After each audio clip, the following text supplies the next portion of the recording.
The last words of the previous chapter are the ominous note that Zedekiah rebelled against the king of Babylon.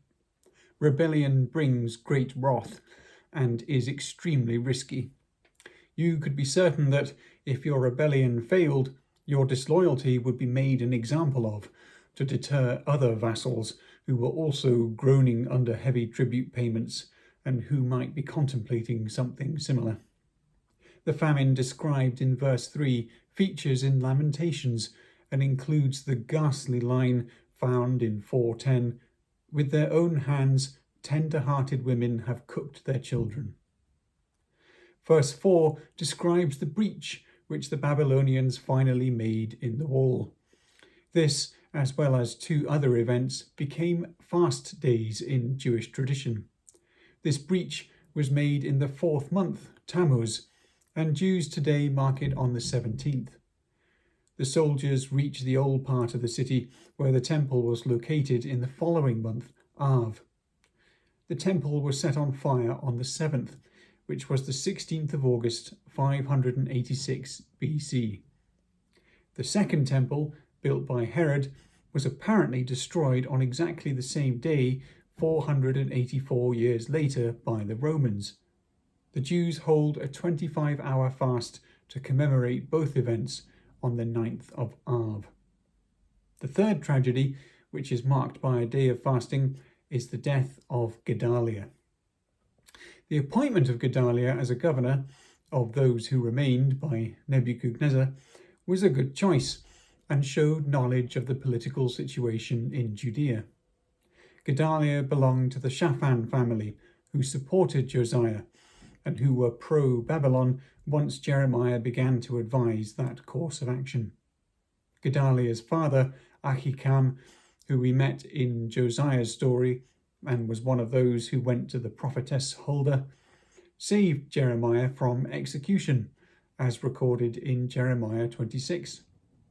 And so, when Nebuzaradan releases Jeremiah from his fetters and invites him to come with him to Babylon, Jeremiah turns him down and instead goes to live with Gedaliah. Gedaliah governs from Mitzpah in the territory of the house of Saul.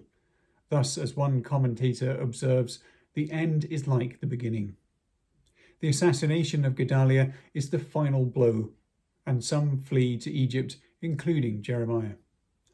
Gedaliah's death and the end of the Judean monarchy is marked by a fast on the 7th month, Tishri, on the day after Rosh Hashanah, the new year. About 60 years later, these three fasts, marking the breaching of the wall, the burning of the temple, and the death of Gedaliah, are referred to by Zechariah in chapters 7 and 8 of his prophecy. But in fact, the story ends on a note of hope, because the actual last Judean king, Jehoiakim, was kept alive in prison in Babylon. The son of Nebuchadnezzar, evil Merodach, released him from prison and gave him the place of honour among the other exiled kings at his table, where he dined every day with the king. This is corroborated by archaeology, as in the 20th century, cuneiform receipts were found in a dig in Babylon, which come from the royal household, and regard food rations for a king called Joachim, which is presumably the Babylonian pronunciation of Jehoiakim, and also receipts for 5 sons of the king of Judah. Also worth noting is that there is no death notice for Jehoiakim here, so scholars suspect that the author of 2 Kings was writing at this point.